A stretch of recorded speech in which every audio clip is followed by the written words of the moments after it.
Hi, I'm Paul from Velo Works. Let me tell you about this sweet bike that's just come out of the workshop, this lovely vintage Steed. I'll tell you what we've done to it and how it's ready for a good season ahead, the 2025 summer and spring. So recently in Velo Works, we've been doing lots of videos about modern components, modern custom builds. So it's really nice that we can go back to our roots with a nice vintage steel Steed. Let me show you a little bit about the bike, what I've done to it, some of the problems I've had to overcome, but right now it's ready to go back to the customer 100% dialed in. This is an unusual bike because it's a Primoroso, I think is how you would say it. I think the customer was telling me it was a Belgian manufacturer, manufactured them for a period of time, I don't know, back in the 90s, I would presume, but it's a really nice bike. It's got lovely chrome lugs and chrome forks. It's got Columbus tubing and it's got Campagnolo splattered all over it. So Campagnolo wheels and a Campagnolo group set. So the bike wasn't in too bad a condition, but needed a bit of love. So it's been ridden quite hard and needed a bit of a clean, all of this polishing up, a new chain, rear cogs.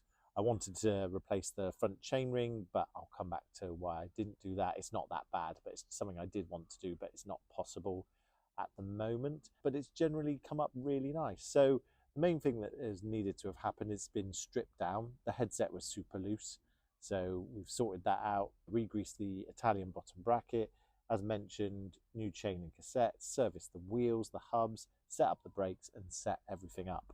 The main hurdles that I wanted to overcome is this chainring's had a lot of use.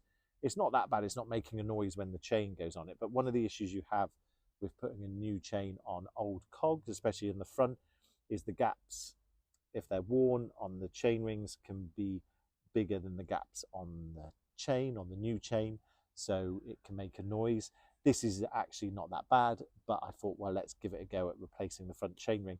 Now, there's loads of great options for chain rings from companies like TA, Stronglight, but the problem is they don't always sit just where you want it. And it's amazing how just 1 mil, where the chainring that I had to replace it was sat out the way, messed up the whole of the index system.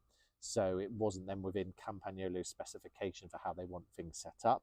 Also, the chainring was out by just 1 mil, which meant that when it was in big and big, which is a gear you shouldn't really be in loads, but it wasn't happy at all. You should still be able to go into that gear. It was skipping off and everything. So yeah, amazing how like 1 mil can just throw everything out.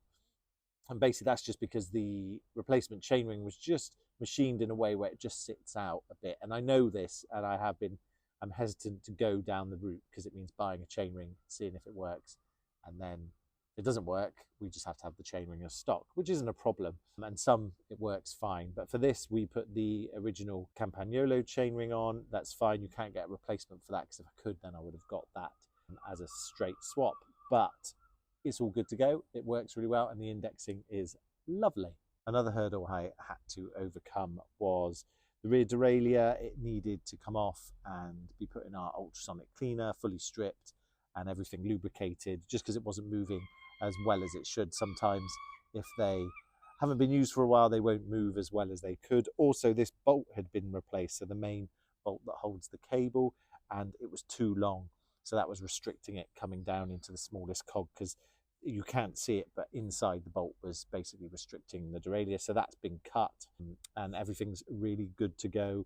So yeah, a few hurdles to overcome, but nothing I haven't seen before and nothing that I can't overcome. So yeah, really good. One of the challenges with some of these specific group sets like this one is you have to make sure that you're using the right parts. Some of the pull ratios between the shifter and the rear derailleurs between Campagnolo models can change. So you can, even though an 11-speed derailleur will work with one brand or one model of shifter, they actually can wear the shifter out because the pull ratios between the two are all off. So it's best, yeah, that components work when you get hold of them rather than having to go down the route of replacing them because they may not be available. As mentioned, one area of the bike that I had concern about was the headset was really loose, and I didn't know if the crown race on the bottom was going to be an issue and would need sorting out. Thankfully, stripped it apart, serviced it, and that's all good to go. This has got a quill to threadless or A-head converter in it. So it means that even though it's an older system, you can use a A-head or threadless stem on it. And one issue that was quite noticeable with the customer's riding position is basically these bits of the handlebar tape are all worn out, and that's a clear sign that someone's kind of been doing the death grip. So we got him to sit on the bike and look at his grip and see what would be more comfortable, and we decided to reduce the stem by 30mm. The seat, I haven't changed the seat position, but I will advise him on that because it could do with leveling off, but I'm not going to touch that because I especially don't like to touch saddle positions if I haven't had a consultation with the customer. So what we've done here is we've gone for a pro stem, really nice entry-level stem, and we've used our favorite Chinelli bar tape. We love this bar tape. Now let's talk about bar tape. I get given lots of bar tape from customers, and you can get some really expensive, like I get high-end bar tape, and I tell you this, my experience is the more expensive the bar tape, the more pain in the bum it is to fit.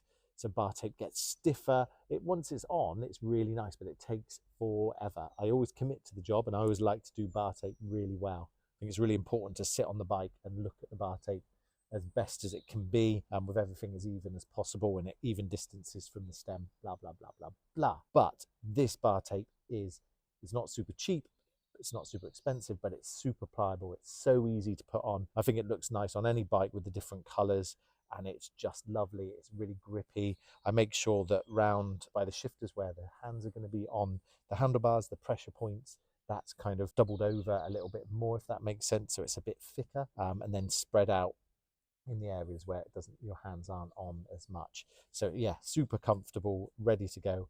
Love this bar tape and love the pliability of it. Yeah, great. Hopefully this is going to be a lot more of a comfortable ride for the owner. So thanks for watching. I know there's been a lot of chat in the video, but I wanted to get across kind of my love for these bikes and custom builds and everything that we do here at Velo Works, and the kind of thought processes that I go through when I'm servicing or building a bike.